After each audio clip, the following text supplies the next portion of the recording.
Okay. I can read number 3. Okay. It says the correlation coefficient is used to quantify A, direction and strength of the linear relationship. That is in the reading. I just kind of glanced at the chapter. It says we use the correlation coefficient to quantify direction and strength. Cool. We It was in the video too. I watched that little video. Yeah. Cool. All right, number 4. If the correlation coefficient is negative when one variable increases. So it means there's a negative relationship. So if one increases, the other decreases. Decreases. See? That's what would make sense, right? Negative. One variable increases. Well, it doesn't. If you look further down, it would be like an example of like D on number 7. There's an example of it.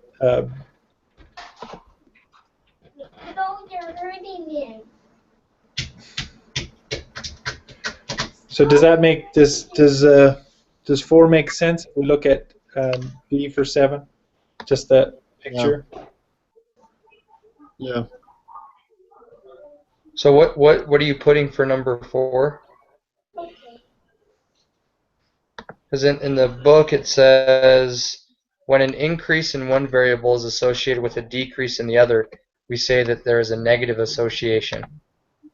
I'm good with that. 4 is C. Okay. Yeah, that makes sense. So we're choosing the third one. The other variable tends to decrease. Yes. Okay. Yeah, I think so. Yes. All right. I agree with that. Awesome. Okay. All right, number 5 says the effect of outliers on the correlation coefficient is not significant. That is. Let's see. Let me double check. I'm back to the reading. I'm pretty sure it's true. Shh. Sorry, I have a 3-year-old in here. That's okay. Well, it says would make it either weak or strong, right? It's not going to affect if it's negative or positive. all the reading says is 1 point can influence the correlation coefficient. So it would be false because it can't affect. Oh, it's not significant. Yeah, so it's false. It's false, yeah.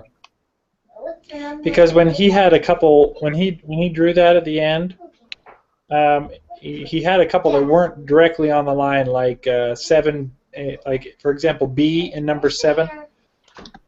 You see those outliers. What we will do, it's not a straight line like A in number 7.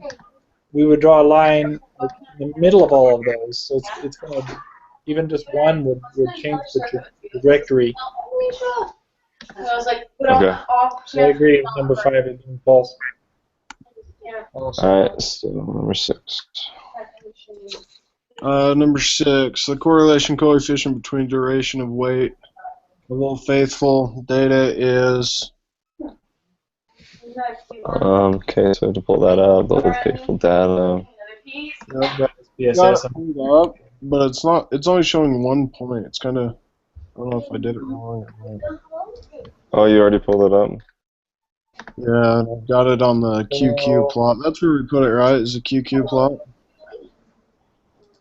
It's the linear regression spreadsheet, right? Oh, I'm in the wrong one then. Wait, doesn't it say it's the Old Faithful XLS data? Yeah, Old Faithful. But then I was. Oh, yeah, I see what you mean. So which Excel tool is that? Oh wait, so the correlation coefficient. Sorry, I'm thinking of something else. There's a function in Excel, and then you can use the spreadsheet, the quantitative inference procedures. Okay. That's so funny. I'm downloading it right now. I could not. I thought we just do it in the QQ plot. I wasn't sure on Okay, cool. I'm getting that. Okay. 0.901. When you plug it in, it gives you the coefficient. Okay. So 0.091. 0.901 is what I'm getting when you plug it in, because in the reading, you can do it through a Excel function or just plug the data into the file. Okay. Quantitative inferential So are procedure. you just putting that as variable X? According to the reading, it doesn't matter which is which. I don't think. And then okay. I put duration as X, but I think you can use them both. Let me just double check this. I'll just double check this with the Excel function. Okay. There was one named Rope. His name was Rope. No, he's got me. Is it roping? Don't be bigger, so he can marry us. Oh. Not more bigger. I think how tall he is. For real? I think it's Yeah, 0.901. how bigger. So, Yep. Doing it the two different ways. and then how do you find the covariance? So that Is it is just that this, the standard deviation of both sets of data multiplied by each other and then multiplied by the correlation coefficient. Okay. So I can do those calculations I think here in Excel. Thank you. how many decimal are we going to? 3. It has one, doesn't it? Made your sister. Yeah, round to one decimal. I think it's 14.0 if I did it right. Wait, I know a whole family of weird names. It's my famous friend. We're not actually friends. Oh, yeah. And now you're back. Lucky Blue. Okay, so And you guys are using the quantitative inference one? Yeah. I'm just doing. Does that give that in there? Stormy and Sunny, did they? My guess is that Stormy would have gotten way more credit. It gives the covariance. Yeah. 13.977. That's 13.976. 13.7. Well, no, it's In my family, 13.978 according to the spreadsheet where you plug the data in. And we're supposed to run to one decimal, so just 14.0 then? Oh, yeah, sorry, 14.0. April. Gosh, what's the other one?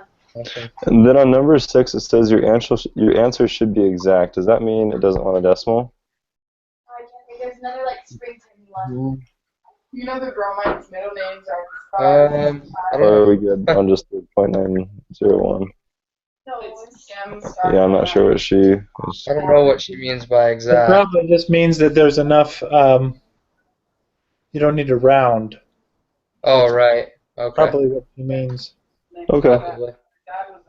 Okay. Yeah, I think we're good. And Shauna, it's just. Alright, so numbers 8 through 13, we're going to be using graphs A through F. Okay. So for 8, when r equals 0, that means there's a weak correlation between the two. So that would probably be C, because there's not any obvious line or trend. Would you guys agree? Yeah. Yes. Yeah. Cool. We talked. We're gonna make this happen. And then No. when it's 1, does that mean it's a strong correlation? So that'd be A? I think it's Yeah. Yeah, it'd be strong and positive. Right. So that's going to make 10D. Yep. You got it.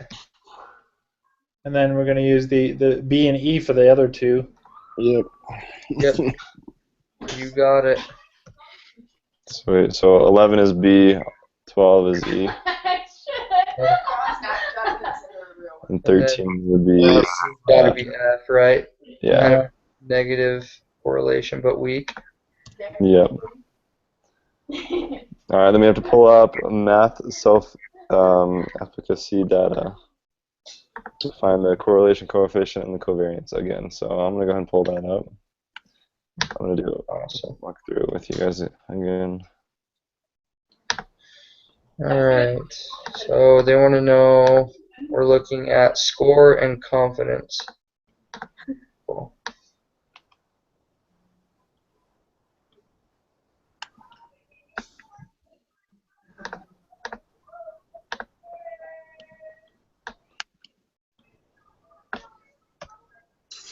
I don't like the And look. so just to kind of recap, so you just took that data and you plugged it into the quantitative inference procedures. Yeah, the linear regression. Linear regression, okay. Yep. And you Plug put it in into the those X and Y? columns. Yeah. So Okay. apparently you can interchange X and Y. Is that right? Yeah. Maybe I remember reading something like that. I'm pretty sure it doesn't matter which one you use.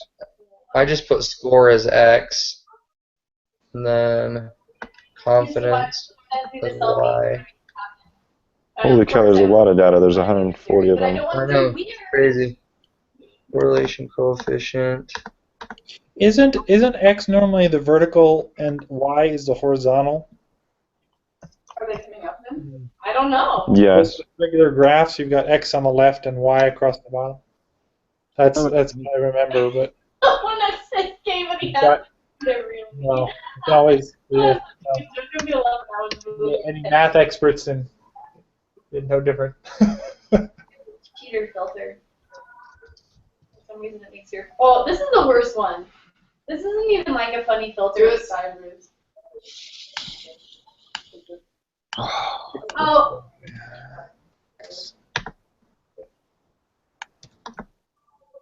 Okay, and this one.